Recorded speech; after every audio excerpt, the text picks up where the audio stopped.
All Odisha OBC federation OBC विभाग को SC S ठारू पृथक करने को राज्यपाल को पत्र जरिए दाबीपत्र ओडिशा रे बसवास करुवा अन्य पछुआ वर्ग विभाग को एससी एस ठारू पृथक कर ओबीसी समाज प्रतिनिधित्व करुवा जड़े मंत्री तत्वावधान में देवाई ऑल ओडिशा ओबीसी फेडरेशन तरफ राज्यपाल श्री रघुवर दास को एक दाबीपत्र प्रदान करा जायछि।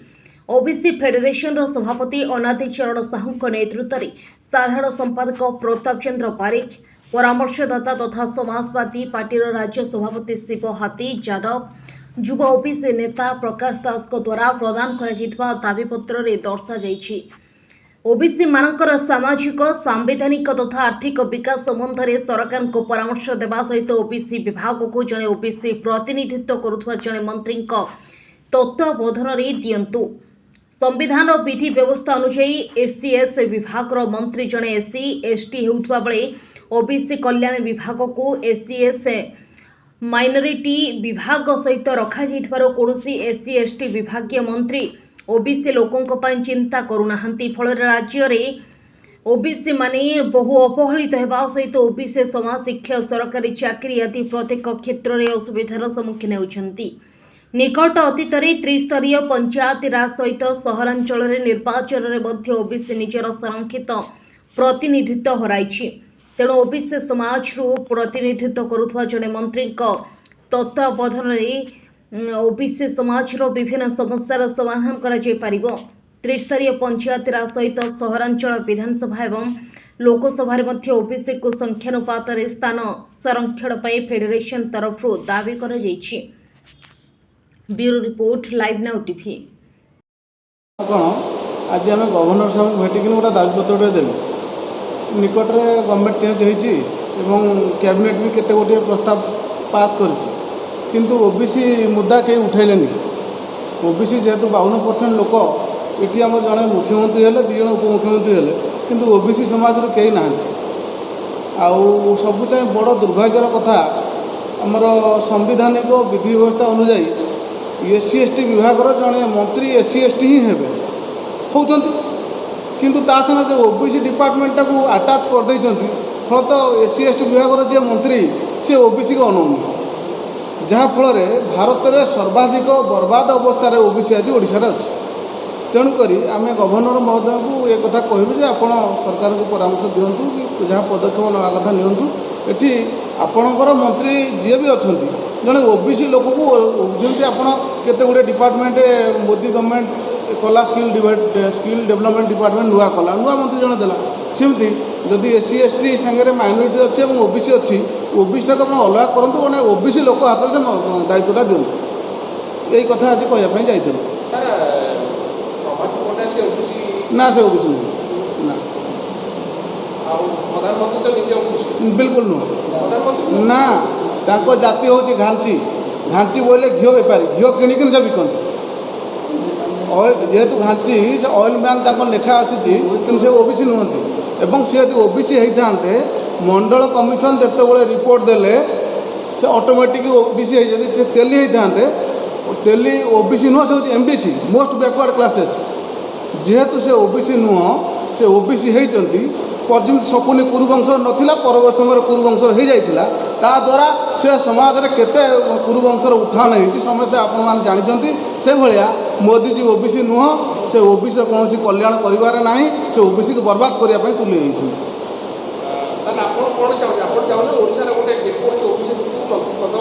OBC department at least दिंतु। जब से कम न करेंगे तो आम तो कहीपर ना कुलद्रोही भीषण ओबीसी से कम कलानी, ओबीसी मंत्री ओबीसी कलानी ना सेमती नीति नियम ना एससी एसटी अच्छी। एससी जेहेतु एससी एसटी माइनॉरिटी सांगे ओबीसी के अटैच कर आप देखो केन्द्र में आदिवासी मंत्री जड़े आदिवासी अच्छी, एससी विभाग जड़े एससी अच्छी, किंतु सेठी भी ओबीसी की सोशल जस्टिस भितर आड कर रखा जाइए। आज पर्यंत ओबीसी तार अधिकार सारा भारत वर्ष में केवे पाइनी। हुए तो जनता दल गवर्नमेंट से वीपी सिंह किसी दिन लंगरिंग करता हुए तो होता कि आज पर्यटन होनी। तेणुक आम चाहूँ से हो ସାର୍ ଆପଣ ଏଇ ଯେଉଁ ଦାବିକୁ ନେଇକି ଆପଣ ଅନ୍ୟ ଗଭର୍ଣ୍ଣର ଥିଲେ ତାଙ୍କୁ ବି ଦେଇଥିଲେ। ହଁ ଆଜି ଏ ଯେଉଁ ଓବିସି ମନ୍ତ୍ରୀ ଜିନିଷଟା ଦେଇଛୁ। ଆଗରୁ ତ ଓବିସି 7-8ଟା ଦାବି ଦେଇଥିଲୁ। ସେଟା ଗଭର୍ଣ୍ଣର ମହୋଦୟକୁ ଦେଇଥିଲୁ ଆମେ 17 ଫେବୃଆରୀରେ। ସେ 28 ଫେବୃଆରୀରେ ଚିଠି କରିଥିଲେ ଜିଏ ଡିପାର୍ଟମେଣ୍ଟକୁ। 20 ମାର୍ଚ୍ଚରେ ଜିଏ ଡିପାର୍ଟମେଣ୍ଟ ଗଭର୍ଣ୍ଣରକୁ ରିପୋର୍ଟିଂ କଲେ ଏବଂ ଆମ କତିକି ଚିଠି ଖଣ୍ଡେ ସେ ପଠାଇଛନ୍ତି। ସେଟା ଯେହେତୁ ଗଭର୍ଣ୍ଣମେଣ୍ଟ ବଦଳିଲାଣି, ବିଭାଗୀୟ ସଚିବ ବି ବଦଳିଛନ୍ତି, ଆମେ କିଛି ଦିନ ଭିତରେ ଭେଟିକିନା ଆଜି ବି ଗଭର୍ଣ୍ଣର କହିଲେ ତୁମେ ଯାଇକିନି ଗଣ୍ଡ ବାବୁ ଯିଏ ଅଛନ୍ତି ମନ୍ତ୍ରୀ ମହୋଦୟ, ତୁମେ ତାଙ୍କୁ ଭେଟ, ସେ କାମ କରିବେ। ଭାରତ ବର୍ଷରେ ଜନସଂଖ୍ୟା ଦୃଷ୍ଟିରୁ 52% ହେଉଛି ପଛୁଆ ବର୍ଗ। ପଛୁଆ ବର୍ଗ ପାଇଁ ମଧ୍ୟ ସମ୍ବିଧାନରେ ସ୍ଥାନ ଅଛି, କିନ୍ତୁ ଅଦ୍ୟାବଧି ସ୍ୱାଧୀନତାର 76 ବର୍ଷ ପରେ ବି ଏ ଜାତିକୁ କୌଣସି ଦଳ ବିଜେଡ଼ି ହେଉ, ବିଜେପି ହେଉ, କଂଗ୍ରେସ ହେଉ, ଏମାନେ କିଛି ସୁବିଧା ଦେଲେ ନାହିଁ କିମ୍ବା ତାଙ୍କ ଇସ୍ତିହାରରେ, ନିର୍ବାଚନ ଇସ୍ତିହାରରେ ବି ନଥିଲା ବିଜେଡ଼ିର ଆଉ ବିଜେପିର। କଂଗ୍ରେସ ତ ବହୁତ ବର୍ଷ ଶାସନ କଲା, ସେ କଲାନି। ତ ଏଭଳିଆ ପରିସ୍ଥିତିରେ ସମାଜବାଦୀ ବର୍ତ୍ତମାନ ଉଭା ହେଇଛି।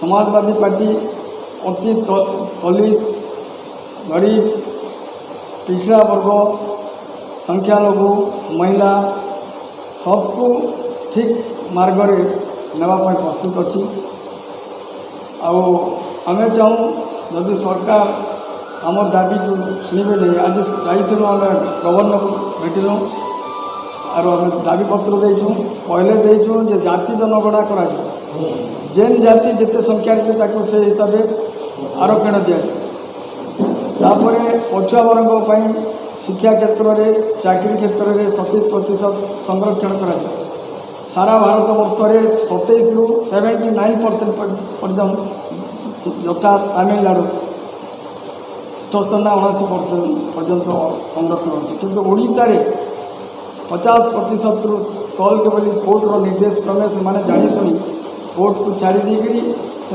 मजा देखुं। एणु आम चाहूँ जे सरकार को दाबी देचु सरकार जदि आम कथा को मानवे नहीं आगामी दिन में जनसाधारण को न्याय देवाई आम लगुचु और जनसाधारण ही राजरास्ता के ओल्लेबे यह समाजवादी पार्टी सहयोग। आपण मैंने जानी भारतर संविधान धारा 340 अनुसार अन्यान्य पछुआ वर्ग मानों सरकार सामाजिक और संवैधानिक अधिकार देवार अधिकार अच्छी किंतु दुखर कथा आज की 76 वर्ष आम स्वाधीनता प्राप्ति होबार सरीगला किंतु पछुआ वर्ग मानू जो संवैधानिक अधिकार आज पर्यटन मिलेनी। दुखर कथा भारतर समस्त राज्य 27% आमर मंडल कमिशन रिपोर्ट लागू हो सारा किंतु दुर्भाग्यर कथा जे आम ओडिशा रे जो जनता सरकार चलीथिला एवं बीजेडी सरकार चलीथिला से चक्रांत करी ए ओबीसी को रिजर्वेशन को नाली फाइल तले बांधी दे गोटे सोशल इकोनॉमिक बैकवर्ड क्लास गोटे चालू कर जो थे कि उच्च वर्ग 10-12टा जाति को मिसई देइछंती जद्वारा बर्तमान आमर जेतेक अन्यान्य पछुआ वर्ग भाई माने सब निष्पेषित अवस्था अच्छा ओडिशा रे। तेणु आमे आमर सरकार को दाबी पत्र देचु जे ओडिशा रे एससीबीसी को हटा जाए स्वतंत्र भाव ओबीसी 27% रिजर्वेशन लागू करा जाऊ। ये जो 27% रिजर्वेशन लागू करने जो 50% रिजर्वेशन प्रतिबंधक अच्छी ताकू उठाइवाई विहित कार्यानुष्ठान ग्रहण करा जाऊ जमी अन्य राज्य मानक से विहित कार्यानुष्ठान नहीं 50 ରୁ अधिक % रिजर्वेशन दे पारि। एतद व्यतीत ये तो गला आमर शिक्षा क्षेत्र में एवं आमर चाकरी क्षेत्र में 27% रिजर्वेशन जी मंडल कमिशन आधार देवाई किंतु जदि आमे संविधान आधार को जावा जार संख्या जेते तार भाग सेते जमीक सारा आप जानते सारा राज्य में जेहेतु SC ST भाग हो 22% 5 तक 22% 5 दिया रिजर्वेशन कि दुखर कथा आम ओडिशा होती SC ST होती 38 पॉइंट समथिंग तेणु 38% समथिंग दिगला रिजर्वेशन जहाँफल ओबीसी मान केवल 11.25 मिलला जहाँ को SCBC ना दिया यहाँ बड़ दुखर कथा। तेणु यहाँ आम नुआ सरकार पाखे दाबी रही जे SCBC को खत्म करा जाऊ एवं मंडल कमिशन 27% लागू करा जाऊ आमर जातिगत जनगणना करा जाई जो आमर जेतिकी भाग आमर अच्छी जी परसेंटेज लोक सब आमर जनसंख्यार से अनुसार आमको रिजर्वेशन दि जाऊ।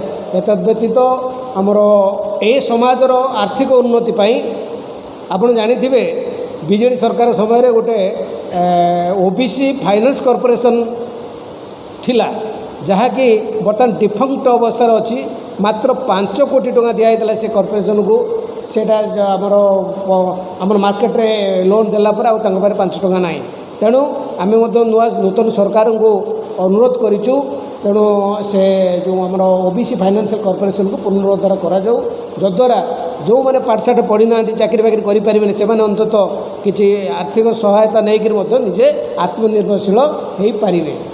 तेणु आगामी दिन में सरकार जदि आमर ये न्याय्य दाबी गुड़िक माने ध्यान न दियंती ताले आम निश्चित भाव राजरास्ता को ओह्लैबू।